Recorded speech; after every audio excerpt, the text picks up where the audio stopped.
Welcome to Chisholm Trail 61. Today we're doing a casserole dish. Hey, we're going to do a loaded baked potato casserole. And I'm going to show you how I do that coming up right now.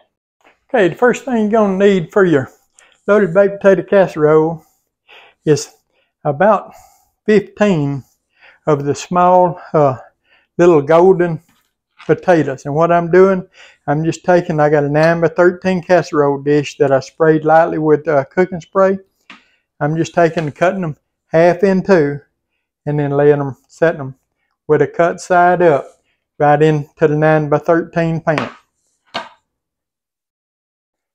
We're just stacking them in there like that. Like I said, you need, 12 to 15, depending on, what size baby golden potatoes you get. But and just stack them in your casserole dish like that. We're just going to slide that over there out of the way right now. And here we have about 1.5 pounds of chicken that's cooked and just shredded. That's 1.5 to 2 pounds of chicken. And to that, we're going to add about 10 to 12 ounces of broccoli, and you can just get the bag of frozen broccoli and then just put it in the microwave. It'll be fine. Don't cook it, just start, get it thawed. And then I cut mine up in smaller pieces. And here we got about 10 pieces of bacon, 10 slices of bacon that we cooked in the air fryer. You can do it in the air fryer or oven, either one. 400 degrees for 20 minutes. And then just crumble that. Here we have one small bundle of the green onions. And I'm going to save just a few of them for the top. Yeah, all right, yeah. And so what we're going to do, we're going to go ahead and just give that a stir here. I started to pour some of that bacon back out, but I ain't going to. I want it all in the middle. You can save some of the bacon for the topping if you want to, but I think I'd rather have mine all down in the middle there. So just give that a good stir there and get it all incorporated good and mixed up good.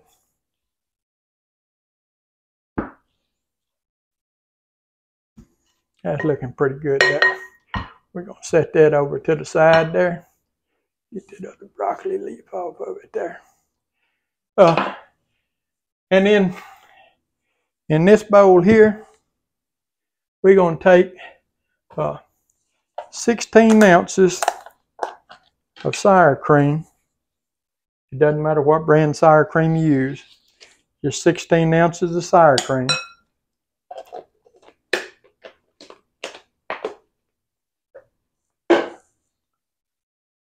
We got 1 cup of ranch dressing. Man, who don't like ranch dressing?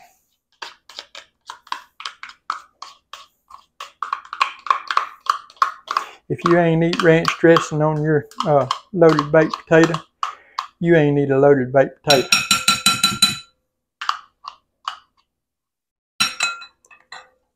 We're going to dump that over here out of the way. Here, we got 1/2 cup of chicken broth. We're going to put that in. We're going to go ahead and give that a little stir there and sort of get that mixed together now before we add anything else in there. Just get it mixed up a little bit is all I want to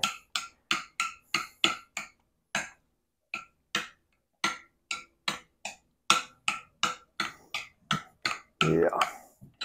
All right. And here we have 1/2 teaspoon of salt, 1/2 teaspoon of black pepper, 1 teaspoon of paprika. We're just going to dump that in there. And here in this cup, we got 1 stick of butter that's melted, and we got about 1 tablespoon to 2 tablespoons of bacon grease. Now the bacon grease is optional, but it does add a lot of flavor. Now I'm going to give that a stir while I'm adding that, drizzling that in, because I don't want my butter to thicken back up on me. So just sort of stir it while you're adding it, and you don't have to worry about it mixing back up on you.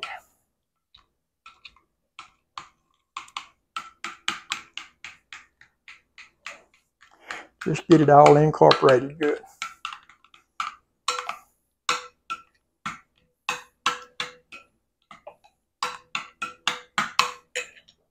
We're going to set that aside and we're going to pull our potatoes back over here. And what we're going to do, we're going to take our chicken mixture. I'm making just use this thing here. And we're going to just sort of spread that out. No, I ain't.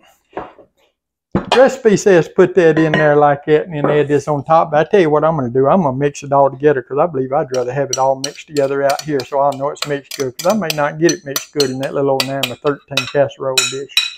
You know, sometimes recipes call for doing something one way, but you find out it's easier to do it another. It works out better. I'd rather mix it here. That way I know it's all mixed together.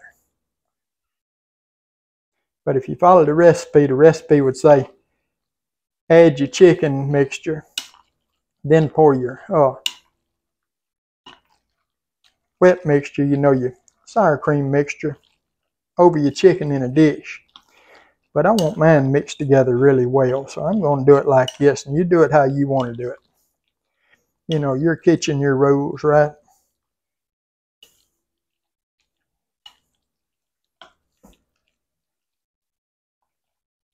That way, that looks better to me. That way I know I got it mixed in together good. Yeah, that way we got it really mixed up good. Now we're going to pull our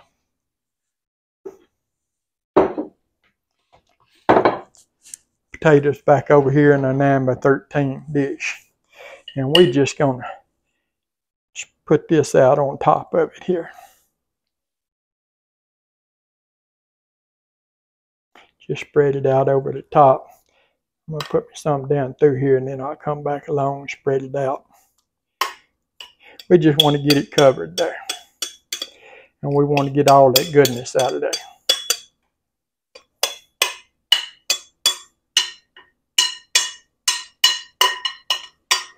Yeah, I just don't believe I can get it mixed up really good if I put it in that casserole dish separate. I just believe that just don't make no sense to me. I think I'm better off to do it like that.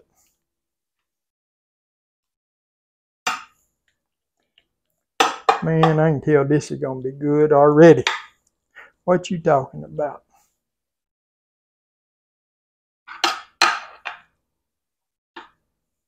We just spread that over the top there and sort of smooth it down, you know, and you sort of let it in. As it cooks and heats up, it's going to drizzle down in, you know, around your potatoes and stuff. So you ain't got to worry too much about that. Now, what I got here, if I can get it to open up for me, is I have 2 cups of cheddar cheese. Now, some people like to put their cheese in the middle of their, you know, while they're mixing it. Well, I'm having all kind of problems getting that open for some reason. It don't seem like it won't cooperate with me today. Just try doing it the old-fashioned way. That little old rip thing ain't where it's supposed to be. And it don't want to open. We take a knife and rip it, and I guarantee you we get in there to it, though. So I ain't going to leave out the cheese. Now, what I was going to say, some people like to take mix of cheese with the filling. I prefer mine on top.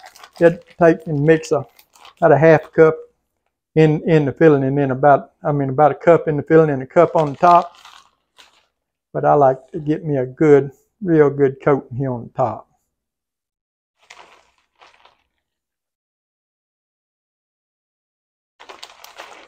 I think it just tastes better like it. It tastes better when it's not mixed in with it, I think. Now, some things it's better mixed in, but this recipe here, it just doesn't, to me, now that's just my own personal opinion, but to me, it just don't, you know, don't go as good down inside as it does on the outside. Because as your cheese melts here, you know, and you got that broccoli mixed in with your sour cream and stuff. You get you a good coat of cheese on here, and as it melts, you know, and all of it works down over there. Well, you know how broccoli and cheese is. I think everybody likes broccoli and cheese. We put the whole 2 cups on there now. That's the whole 2-cup bag of cheddar cheese. And I just believe that that's better there like that. All right. Now, what we're going to do here, we got our oven over there. It's preheated to 375 degrees. First, I'm going to take this extra little bit of onions that I saved there, the green onions, and I'm going to sprinkle them around on the top here. But our oven is at 375 degrees.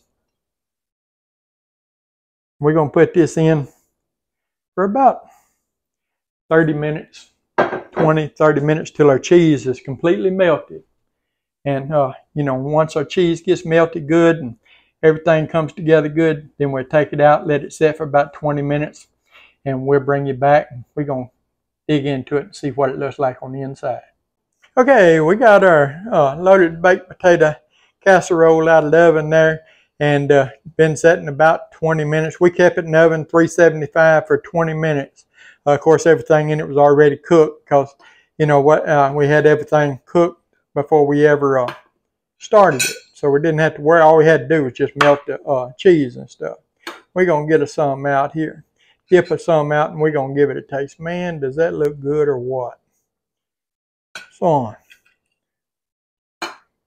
Man. You can see all them ingredients in there. Yeah, buddy, I like it. Let me cut me a piece here. That potato's so soft.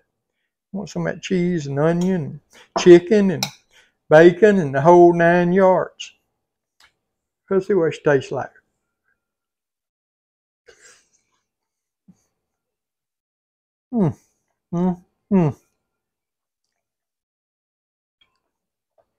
Man.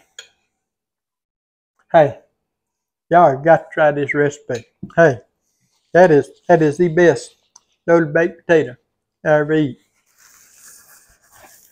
Hey, if you would, give the old video a thumbs up. Like, share, comment, subscribe to our channel. We appreciate all of you do. We appreciate all of you take time out of your day to watch our videos. Loaded baked potato casserole. We'll see you on the next one.